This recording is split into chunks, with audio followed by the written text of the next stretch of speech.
Hello everyone. आज की इस वीडियो में हम वो क्वेश्चन कवर करने वाले हैं जो पिछले वीडियो के लिंक में मैंने आपको दिया हुआ था। होपफुली सारे बच्चों ने सॉल्व कर लिया होगा।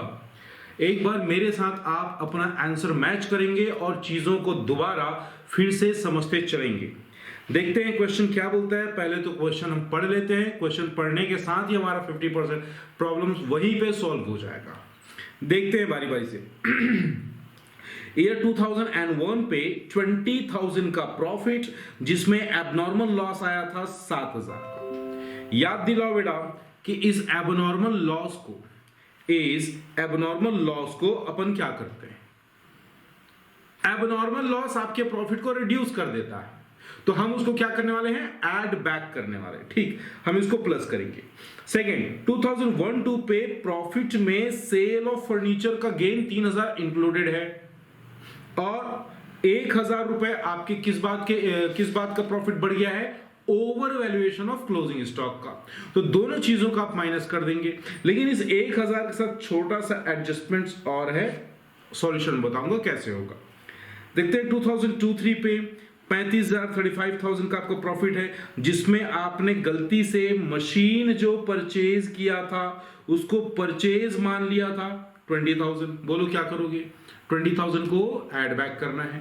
डेप्रिसिएशन 10% एसएलएम बेसिस पे है, बड़े प्यार से वो वाले ईयर पे और उसके आगे वाले ईयर पे आप डेप्रिसिएशन का अमाउंट माइनस करेंगे, क्योंकि अभी तक उस मशीन को आपने मशीन ट्रीट किया ही नहीं था। क्लियर मेरी बात? अब ट्रीट किया है तो अगर अभी उसको मशीन कंसीडर कर लिया गया है तो उस पे होने वाला डेप्रिसिएशन भी माइनस किया जाएगा। अगला है 2003-4 पे लॉस आया 8,000 का। लॉस क्या करना है, नेगेटिव में लिखना है, माइनस लगा के लिखना है इसको। और बोलता है कि हमने कंपनसेशन दिया है किसको, वॉलंटरी रिटायरमेंट एम्प्लॉय को। तो 48,000 का आपका कंपनसेशन पे हुआ है। रिकरिंग नेचर का एक्सपेंस या नॉन रिकरिंग नेचर का? डेफिनेटली कौन सा नेचर का है, नॉन रिकरिंग नेचर का है। तो अगर ये नॉन रिकरिंग नेचर का है तो क्या करना है आपको, क्या करना है, प्लस करना है। क्लियर? 50,000 का फिर से प्रॉफिट 2004-5 पे, जिससे इनकम फ्रॉम इन्वेस्टमेंट 10,000 का नजर आ रहा है। बेटा ये तो आपका नॉन ऑपरेटिंग एक्सपेंस है जिसको आपको माइनस करना होगा।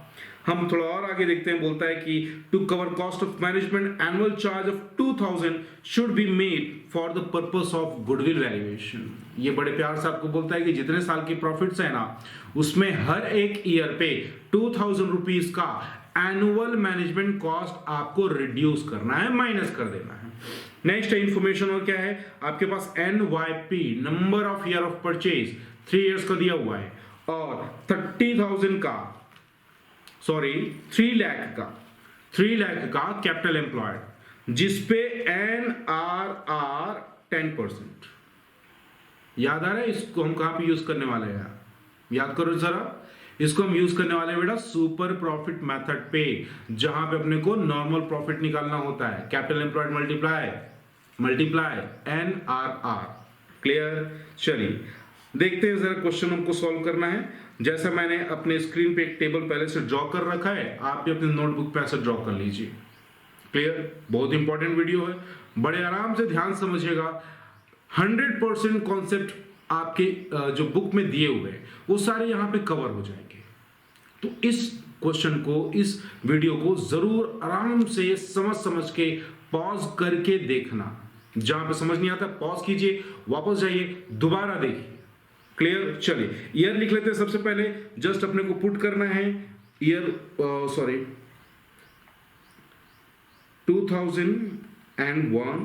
1 and 2, 2 and 3, 3 and 4, 4 and 5। ये आपकी ईयर्स है। प्रॉफिट सबसे पहला क्या है, पहले ईयर का 20,000 है। मैंने पहले से उसका प्रिंट आउट ले रखा है, मैं वहां से आपको देख के बता देता हूं बेटा। और 32,000, 35,000 थर्ड ईयर का प्रॉफिट। फोर्थ ईयर का है -8,000। याद करो माइनस क्यों है, लॉस है, इस वजह हमने इसको माइनस लिखा हुआ है। और लास्ट ईयर पे 50,000 का प्रॉफिट है। ये क्लियर है? एडजस्टमेंट नंबर 1 जो 2000 एंड 2001 पे गिवन है। क्लियर? देखना जरा क्या बोला है, एबनॉर्मल लॉस ऑफ ₹7,000। इसको मैंने पहले क्या बोला था कि आप इसको बड़े प्यार से ऐड कर दोगे। क्लियर है मेरी बात? और कुछ नहीं करना है, बस इसको ऐड कर दो, वो आपका एक्चुअल प्रॉफिट अराइव हो जाएगा। दूसरे एडजस्टमेंट्स पे आ जाते हैं। 3,000 रुपए का आपको gain on sale of fixed assets, furniture हुआ था, इसको आप क्या करने वाले हो, 3,000 माइनस करने वाले हो उस ईयर में। और बेटा over valuation of closing stock के लिए क्या बोला था, 1,000 माइनस होगा। ध्यान रखो उस पर मैंने कुछ और भी बोला था। क्या बोला था समझना बड़े ध्यान से मेरी बात को। इस साल का जो क्लोजिंग स्टॉक होगा अगले साल का वो क्या हो जाएगा, ओपनिंग स्टॉक हो जाएगा। तो अगर करंट ईयर के क्लोजिंग स्टॉक में आपने वैल्यू 1,000 से ज्यादा ली है तो डेफिनेटली अगले साल के ओपनिंग स्टॉक में भी आपकी वैल्यू 1,000 से ज्यादा होगी। क्लियर? इस साल आप उसको माइनस कर रहे हैं, अगले साल नेक्स्ट ईयर 1,000 आप क्या कर दोगे, प्लस कर दोगे। क्लियर है मेरी बात? क्लियर है बेटा? समझ में आ रही मेरी बात? हाँ, आते हैं थर्ड ईयर पे। जिस साल आपने मशीन परचेज किया था, परचेज ऑफ मशीन, कितने का मशीन परचेज किया था, 20,000 का, जिसको आपने गलती से क्या बोला था, ये हमारा नॉर्मल परचेज है, जिसकी वजह से आपको प्रॉफिट 20,000 से कम हो गया था। अब हम उसको रेक्टिफाई करेंगे, प्लस कर देंगे 20,000 यहां पे। और बेटा अगर आज तुमको एहसास हो रहा है कि वो परचेज नहीं क्या था, मशीन था, अब तो लगाना पड़ेगा ना डेप्रिसिएशन। क्वेश्चन ने आपसे डिमांड किया है कि उस पर 10% डेप्रिसिएशन का एडजस्टमेंट भी आपको करना है, तो कर देते हैं, -2,000। अब ये बताओ बेटा, क्या उसी साल डेप्रिसिएशन लगेगा कि अगले साल भी लगेगा? अगले साल भी लगेगा, हर साल लगेगा जब तक मशीन पूरी की पूरी डेप्रिशिएट नहीं हो जाती। क्लियर मेरी बात? अगले साल के एडजस्टमेंट्स पे आते हैं। क्या बोला है हमने, वॉलंटरी रिटायरमेंट कंपनसेशन पे किया है। कौन सा एक्सपेंस बोला था इसको, non recurring expense. Non recurring expense कितने का, 48,000 का। प्लस करना है कि माइनस करना है, डेफिनेटली इसको प्लस करना है, तब तो जाके आपका प्रॉफिट बराबर आएगा। क्लियर मेरी बात? चलिए फिफ्थ ईयर पे आते हैं। आपको इनकम फ्रॉम इन्वेस्टमेंट हुआ था 10,000 का। बोलो बेटा क्या वो तुम्हारे बिजनेस से रिलेट करता है? नहीं सर, वो हमारे बिजनेस से रिलेट नहीं करता। तो जब तुम्हारे बिजनेस से रिलेट नहीं करता तो उसको माइनस करके बाहर निकालो। हमको तो रियल एंड एक्चुअल प्रॉफिट चाहिए, रियल एंड ऑपरेटिंग प्रॉफिट चाहिए, तो माइनस कर दो 10,000। टेबल के बाद में छोटा सा पॉइंट और लिखा था। क्या बोला था कि भाई आप ना कॉस्ट ऑफ मैनेजमेंट कवर करने के लिए एनुअल चार्ज 2,000 रुपए का कंसिडर कर लो। कितने का, 2,000 एनुअल चार्ज है, हर साल माइनस करना है, ईच एंड एवरी ईयर 2,000, फिर से 2,000 माइनस किया, फिर से 2,000 माइनस किया, फिर से 2,000 माइनस किया, फिर से 2,000 माइनस किया। अब मैं सबका टोटल लेने वाला हूं, देखेंगे सर। मैं साथ टोटल करेंगे, 20 plus 7, 27 minus 2 comes to 25,000. Done. 32 minus 4 comes to 28. Minus 2 comes to 36,000. Sorry, it's 26. 26,000. 35 plus 1 plus 2, 35 plus 1 comes to 36 plus 20, 56. 56 minus 4. It's comes to 52,000. Minus 8 minus 2 minus 8 minus 2 comes to minus 10,000. Plus 48,000 comes to 38,000. Minus 2,000 again it will be 36,000. 50,000 minus 2,000, 48,000 minus 10,000, 38,000 minus 2,000 again it is 36,000. लो जी, हमने यहां पे सबका total निकाल लिया है। पता है बेटा, इसी टोटल को आप क्या बोलते हो, इस टोटल को बोलते हैं एडजस्टेड प्रॉफिट, या दूसरे लैंग्वेज में इसी को एफएमपी भी बोला जाता है। एफएमपी मतलब फ्यूचर मेंटेनेबल प्रॉफिट। क्लियर? अब करते हैं अगला काम जिसका नाम है क्या, कैलकुलेशन ऑफ एवरेज प्रॉफिट। बेटा एवरेज प्रॉफिट के कैलकुलेशन के लिए मैंने दो चीजें बताई थी। बोलो बेटा कौन कौन सा? सिंपल एवरेज प्रॉफिट, दूसरा था weighted average profit, simple average profit. क्या करना है? पूरे 5 इयर्स के प्रॉफिट को ले लीजिए, प्लस कीजिए डिवाइडेड बाय 5। तो जरा करके देखते हैं हमारे पास क्या क्या वैल्यूज है। 25,000 plus 26,000 plus 52,000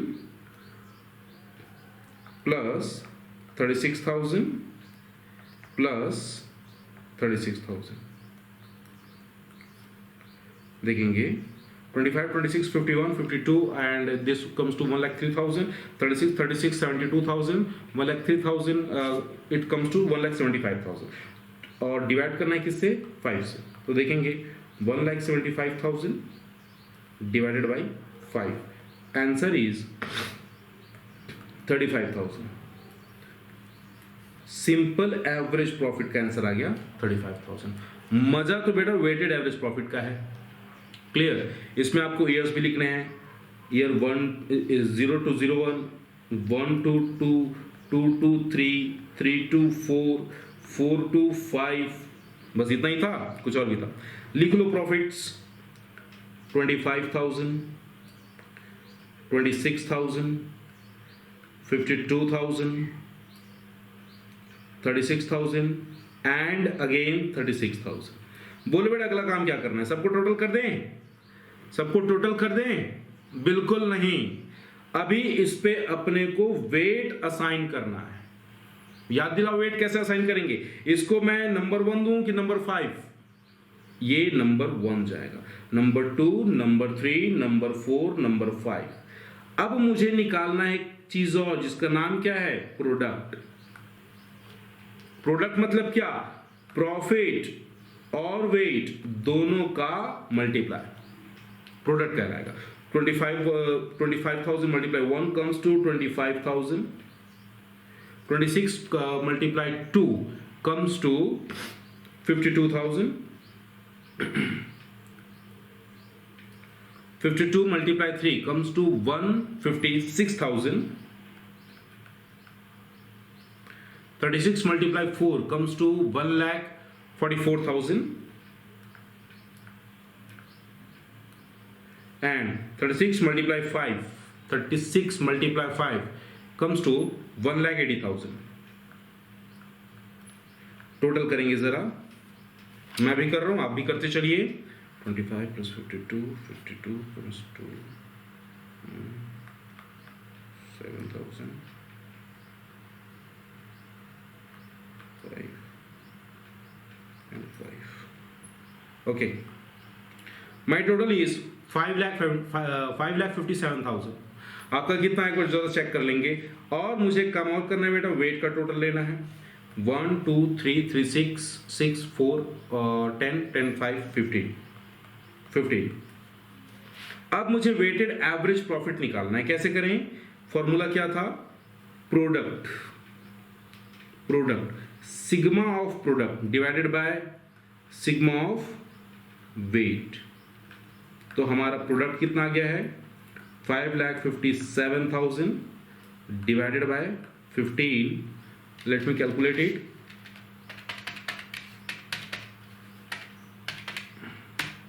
answer is 37,134।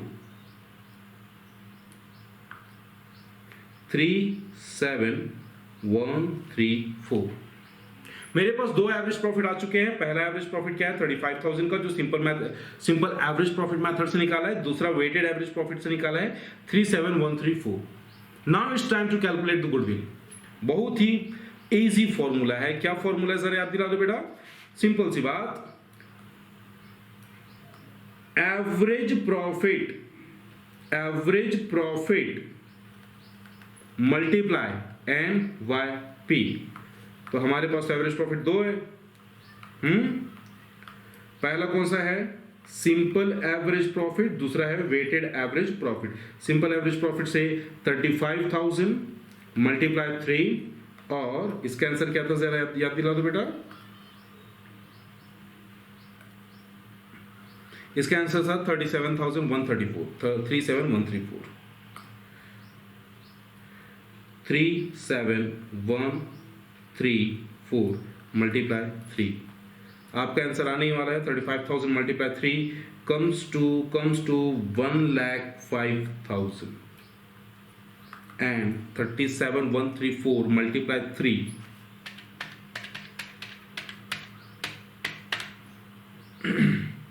the answer is 1,11,400.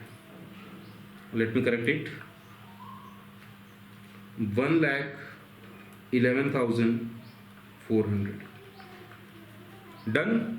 हमारे दो आंसर्स आ चुके हैं। एक छोटा सा काम और करना है जिसका नाम क्या है, सुपर प्रॉफिट से गुडविल कैलकुलेट करना। उसके लिए मुझे पहले नॉर्मल प्रॉफिट चाहिए। नॉर्मल प्रॉफिट के कैसे निकालते हैं, इसके लिए मुझे दो डेटा चाहिए। सबसे पहला चाहिए कैपिटल और दूसरा चाहिए NRR। कैपिटल कितने का है, 3 लाख का। चेक करेंगे जरा क्वेश्चन में, NRR है 10% का, तो आंसर आ जाएगा बेटा 30,000। कितना आएगा, 30,000। अब इसके बाद मुझे कैलकुलेट करना है सुपर प्रॉफिट, क्योंकि फॉर्मूला है super profit multiply NYP। Super profit निकालना है, तो सुपर प्रॉफिट निकालने के लिए फिर से मैं दो एवरेज लूंगा। पहला एवरेज क्या था, सिंपल एवरेज प्रॉफिट, दूसरा था weighted average profit multiply minus normal profit. तो सिंपल एवरेज प्रॉफिट कितना था मेरा, जरा बता दो, 35,000 minus normal profit 30,000, weighted average profit 37,134 minus 30,000। ठीक है जी।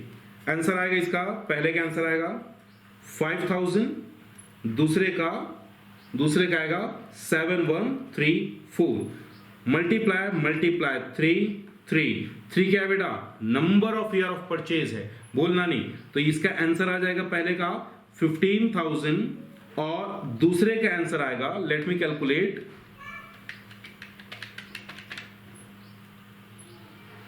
21,402। हो गया आपका पूरा प्रॉब्लम का सॉल्यूशन। क्लियर? हाँ जी बच्चे, समझ में आई बात? यस और नो? क्लियर?